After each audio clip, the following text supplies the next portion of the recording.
Vous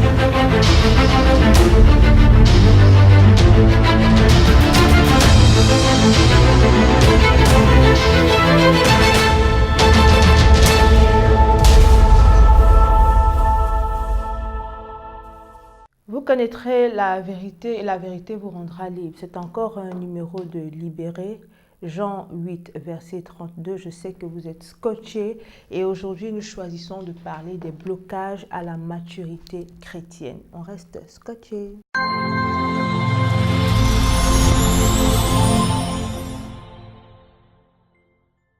Bien. Bonjour. Bonjour. Monsieur Flavien Ouedraogo, serviteur de Dieu. Ça. On va procéder à une brève présentation. Avec Vous plaisir. êtes missionnaire dans le mouvement Jeunesse en Mission. Oui. Et principalement responsable du ministère d'édification, restauration et éveil de conscience. Oui. Sur la base de Noépé. Tout à fait. C'est au Togo. Oui. Et je crois que vous êtes de nationalité burkinabé. Oui. Ok, ça fait plaisir de servir le Seigneur en dehors de chez soi. Vraiment. Ça fait énormément plaisir, au-delà de tout ce qu'on peut aligner derrière les difficultés, les défis. C'est un énorme plaisir de servir le Seigneur hors de la maison, du pays. Ok. Alors, merci déjà d'avoir accepté notre invitation et de vous rendre disponible pour l'édification du corps de Christ et même de ceux qui ne connaissent pas encore le Seigneur. Alors, aujourd'hui, nous parlons, comme je l'ai dit, plutôt des blocages à la maturité chrétienne. J'ai lu dans Hébreux 5, versets 12 à 13, que je vais lire à haute voix pour nos internautes. Vous, en effet, qui depuis longtemps devriez être des maîtres, vous avez encore besoin qu'on vous enseigne les premiers rudiments des oracles de Dieu. Vous en êtes venus à avoir besoin de lait et non d'une nourriture solide. Or, quiconque en est au lait n'a pas l'expérience de la parole de justice, car il est un enfant. Et je vais au verset 14 où il est dit: mais la nourriture solide est pour les hommes faits, pour ceux dont le jugement est exercé par l'usage à discerner ce qui est bien et ce qui est mal.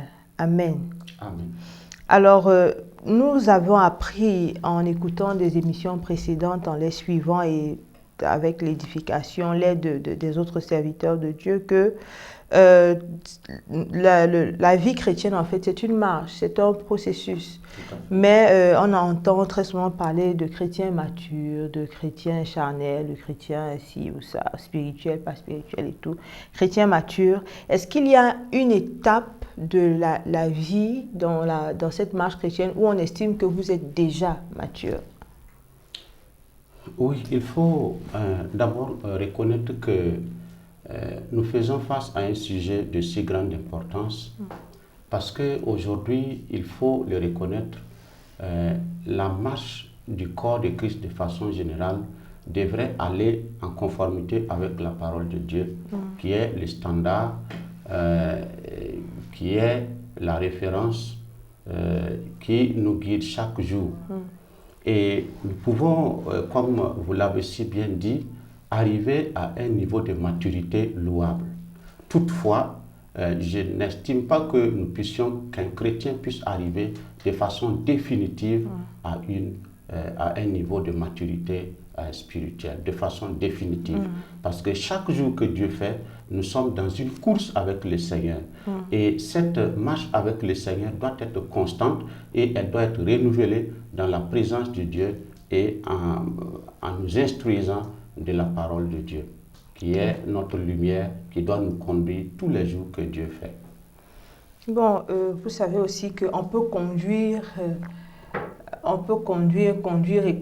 sans forcément arriver où on va.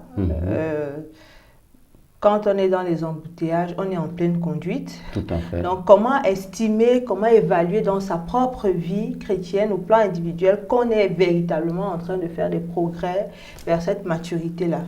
C'est une très bonne question. Quand nous tournons nos Bibles dans 1 Thessaloniciens au chapitre 5, Le verset 9 nous dit ceci. Car on raconte à notre sujet quel accès nous avons eu auprès de vous et comment vous vous êtes convertis à Dieu en abandonnant les idoles pour servir Dieu, le Dieu vivant et vrai, et pour attendre des cieux son Fils qui a ressuscité des morts, Jésus, qui nous délivre de la colère de Dieu. Ici, nous voyons un certain nombre de principes qui nous disent que nous sommes en train de marcher sereinement avec le Seigneur. La première étape, c'est de nous tourner radicalement vers le Seigneur. Quand nous parlons de la maturité chrétienne, le premier aspect important, non négligeable, c'est la rencontre personnelle avec le Seigneur. Parce que c'est Jésus qui nous donne de grandir, de mener une vie de croissance chaque jour qu'il fait. Parce que c'est l'auteur de la croissance, c'est l'auteur de la foi. Et alors que nous rencontrons Jésus comme notre Seigneur et Sauveur personnel, c'est lui qui nous donne la grâce de grandir en lui, en suivant bien sûr ses commandements, ses préceptes. Le deuxième aspect important mentionné ici par l'apôtre Paul, c'est de nous tourner radicalement, c'est-à-dire que nous devons oublier, ici il est fait mention des idoles. Les idoles, ce n'est pas seulement ce que nous avons aujourd'hui comme ce que nous appelons les vaudous et autres, mais c'est au-delà de tout cela, c'est tout ce qui peut prendre la place de Dieu dans notre cœur, dans notre vie. Donc en tant que chrétien, dès que nous rencontrons Jésus comme notre Seigneur et Sauveur personnel, ça c'est un point important. Le deuxième point consiste maintenant à abandonner toutes ces idoles, à abandonner toute forme de choses qui peuvent nous empêcher de marcher sereinement avec le Seigneur. Et le troisième aspect important, c'est de servir ce Seigneur-là qui nous a appelés. Et alors que nous sommes en train de le servir, nous recevrons les orientations, les directives de lui, et alors nous serons en train de mener une vie de croissance spirituelle dans le Saint-Esprit. Amen. Amen. Alors, quand vous parlez de se détourner radicalement dans le processus de croissance, dans le processus de maturation chrétienne, comment est-ce que ça se passe? On sait, dans le naturel, j'aimerais que vous citiez certaines de ces choses-là. Moi, j'ai vécu dans l'idolâtrie, on en a parlé, j'ai vécu une vie dissolue. Il y a tellement de principes qui ne sont pas de Dieu, je ne sais pas, la fornication, l'impudicité et toutes ces choses, l'alcoolisme et autant de choses. Je vis peut-être en concubinage et ce genre de choses. Et je viens à Christ. Quand on parle de se détourner radicalement, voilà, qu'est-ce que je fais? Je vis peut-être dans une famille où il n'y a que des idolâtres, des modes de vie ou au milieu de... Qu'est-ce que je fais de manière concrète? Et lorsque je le fais, est-ce que c'est ça qui me garantit que je suis devenu mature? Quand nous venons à la Bible dans 2 Corinthiens 5, 17, par la bouche de l'apôtre Paul, nous voyons qu'il est clairement dit que quand nous venons à Christ, nous devenons une nouvelle créature. Toutes choses sont passées et maintenant, toutes choses sont devenues nouvelles. Mais il faut comprendre que ce n'est pas quelque chose d'automatique. Quand nous venons à Jésus, si par exemple j'ai un arrière-plan de vaudou, ce n'est pas au lendemain de ma conversion que je pourrais abandonner tout cela. Ou si je fumais par exemple la cigarette, ce n'est pas parce que j'ai donné ma vie hier qu'aujourd'hui je pourrais totalement arrêter. Ça demande aussi l'aide d'une tierce personne au besoin, l'aide du Saint-Esprit, la lecture et la méditation de la parole de Dieu et aussi de la prière. Donc ce n'est pas quelque chose d'automatique, mais ça demande, c'est un processus. C'est un processus dans lequel nous devons être et nous devons nous laisser conduire par le Saint-Esprit dans ce processus de transformation qui s'opère par la puissance du Saint-Esprit. Alors, toujours en revenant dans le verset, le chapitre de Hébreux 5 que j'ai lu au départ, je me rends compte que l'auteur d'Hébreux est en train de parler à des personnes qui étaient supposées être chrétiennes. Tout à fait. Et on le constate aujourd'hui, par exemple, nous sommes dans des églises, nous sommes dans des assemblées, dans des communautés chrétiennes, ça et là, mais au quotidien, on n'arrive pas à voir l'évidence d'une vie transformée. Pourtant, c'est des personnes qui font tout ce qu'il y a à faire et tout à l'église. Alors, est-ce que la maturité chrétienne a même à voir avec le fait d'être à tous les programmes, à tous les cultes, à tout ci et ça, parce qu'il y a aussi cette autre catégorie qui, exaspérée par ce genre de choses, préfère se retirer de l'Église et décide d'avoir à croître d'elle-même. Donc, comment est-ce qu'on peut mettre l'équilibre dans ces deux cas de figure? Oui, il faut dire que la croissance spirituelle va avec la collaboration avec le corps de Christ de façon générale, c'est-à-dire à partir d'une église locale, mais ça ne s'arrête pas là. Et ça doit se faire d'abord à l'échelle personnelle, à l'échelle individuelle, avant tout. Et je pense qu'aujourd'hui, si nous sommes à ce stade de régression spirituelle que nous constatons de part et d'autre, c'est essentiellement dû à cela. Et je pense que j'ai suivi une de vos émissions dans laquelle une servante de Dieu faisait justement allusion à cela. Et je pense qu'aujourd'hui, nous devons arriver à mettre dans la tête des chrétiens que chacun est un instrument entre les mains du Seigneur et doit cultiver avant tout une communion personnelle, individuelle avec le Seigneur. Et dès lors que j'arrive à cultiver cette communion intime avec le Seigneur, tout va découler à partir de là. Sinon, aller à l'église, c'est une très bonne chose. C'est une très bonne chose et nous ne pourrons jamais dire le contraire. Mais au-delà de la fréquentation des membres, au-delà de la participation aux différentes réunions, chacun de façon personnelle à la maison, au bureau, au champ, doit cultiver une relation, une communion personnelle et constante avec le Seigneur. Okay. Alors, est-ce que vous pouvez nous citer des éléments de manière vraiment précise, concrète, des éléments qui sont des perturbateurs ou des facteurs perturbateurs de la croissance, de la maturité chrétienne sur le plan individuel d'abord? Merci. Je citerai quelques éléments. Je pense que le premier élément, comme je l'ai dit, c'est le manque de communion personnelle, le manque d'intimité avec le Seigneur. En tant que chrétien, à mon avis, le premier facteur qui perturbe notre communion ou notre croissance avec le Seigneur, c'est le manque de communion intime avec le Seigneur, le manque de relation personnelle. Et par rapport à cela, il y a aussi le manque de lecture de la parole de Dieu, de méditation de la parole de Dieu. Aujourd'hui, nous voyons que même dans le cercle chrétien, on essaie de remplacer la parole de Dieu par autre chose, les divertissements et tout ce que nous pouvons citer. Rien ne peut remplacer encore la parole de Dieu. Et le troisième aspect que nous pouvons citer très rapidement, c'est le péché. Et le péché, c'est simplement, à mon avis, la désobéissance vis-à-vis de la parole de Dieu. Et aujourd'hui, nous vivons un siècle où le modernisme, ce que nous pouvons appeler la civilisation, est en train d'envahir ou d'influencer négativement les standards moraux des chrétiens. Et nous devons faire très attention et répartir à la source, c'est-à-dire à la parole de Dieu.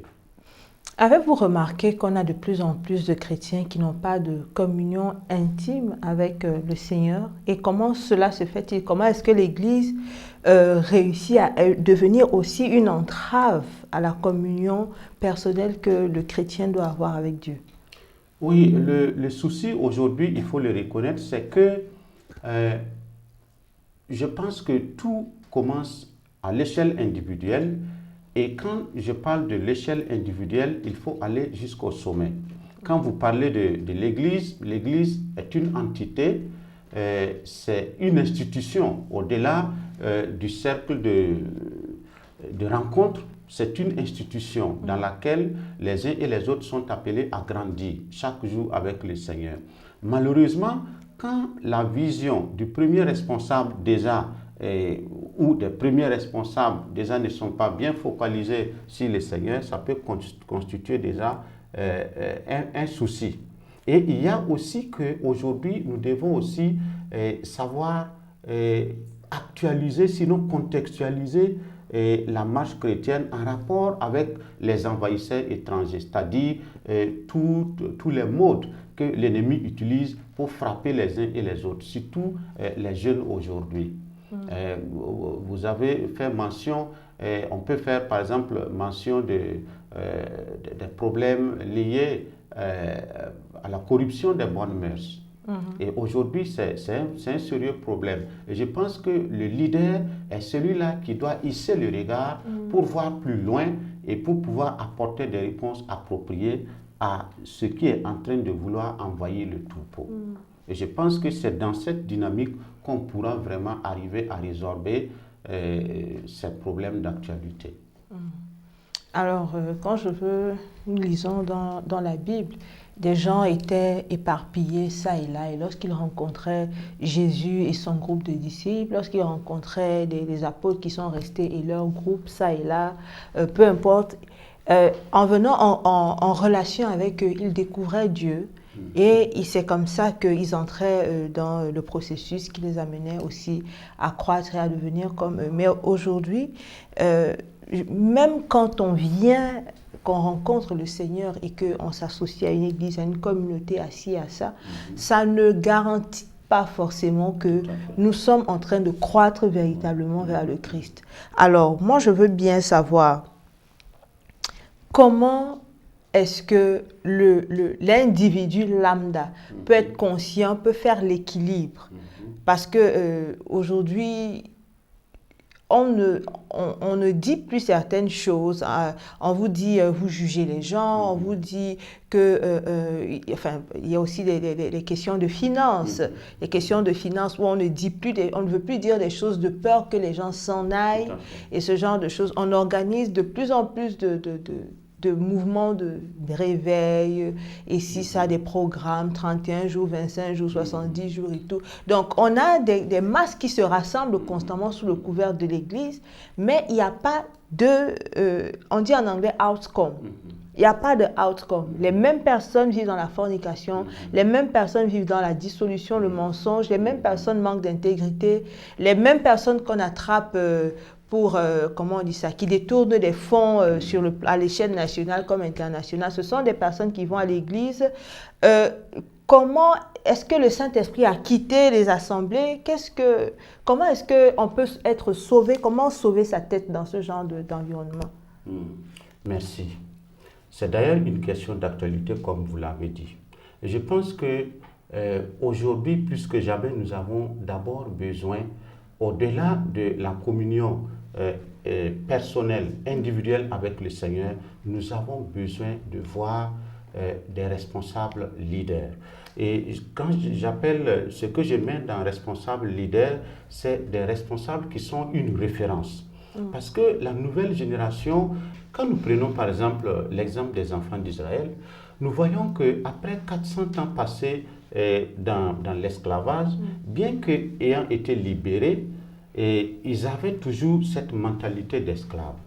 Et je pense qu'aujourd'hui, nous devons pouvoir viser un changement de mentalité. Ce n'est pas se réunir à longueur de journée le problème. Il faut que nous puissions arriver à un éveil de conscience. Il faut que le chrétien lambda, comme vous l'avez dit, arrive à savoir que c'est lui l'instrument du Seigneur et il doit se laisser pénétrer et transformer par le Saint-Esprit. Et c'est à partir de là que tout peut arriver. Sinon, les croisades ou les grandes rencontres sont une bonne chose, les prières à longueur de journée sont une bonne chose, mais jamais elles ne pourront remplacer la conviction personnelle, le changement de mentalité, l'éveil de conscience. Et il nous faut plus que jamais des leaders, c'est-à-dire des repères. Le leader doit être un repère. Et aujourd'hui, la nouvelle génération a besoin de voir en certains leaders des responsables. Tout leader doit être un repère pour les autres, comme un miroir. Je pense que c'est important. Et quand nous retournons à la Bible, Jésus a été le leader par excellence. Et c'est par cette marque de leadership qu'il a pu imprimer ce caractère-là dans la vie des disciples. Il a été la référence. Et aujourd'hui, nous voyons des leaders qui vont dire faites ce que j'ai dit, mais ne faites pas ce que je fais. Et je pense qu'en cela, nous ne voyons aucun leadership et ça n'aide pas à grandir. Okay. Alors, Monsieur Ouedraogo, est-ce qu'on peut aussi parler de maturité chrétienne en termes d'assemblée? Est-ce qu'une église peut pouvoir dire que oui, nous sommes déjà matures, nous sommes en train nous sommes déjà parvenus à la maturité de façon collective, quoi? Oui, je pense qu'une église, par exemple, qui arrive au-delà, bien sûr, des rencontres de prière, des séminaires organisés, qui arrive vraiment à investir pleinement dans la vie des membres, je pense qu'à un moment donné, elle peut faire un arrêt et reconnaître que les gens sont de plus en plus matures. Quand elle constate les changements dans le comportement des uns et des autres, quand elle voit que les gens viennent à l'heure, quand elle voit que dans les familles, les vies ont changé positivement, les gens sont de plus en plus une référence dans les quartiers, je pense que déjà on peut parler d'une marche vers la maturité, mais elle ne doit pas s'arrêter là. Alors, pour conclure, ce que je comprends, c'est que maturité chrétienne, c'est déjà de prendre conscience que cela ne peut arriver que lorsqu'on a une intimité réelle et effective avec le Seigneur Jésus-Christ et par le Saint-Esprit. Et également, en termes collectifs, il faut plutôt emmener les hommes à rencontrer Dieu pour eux-mêmes et non pas de les fidéliser à un système, à un groupe, à un mouvement et tout, parce qu'on pourrait créer une apparence qui n'a pas de fondement.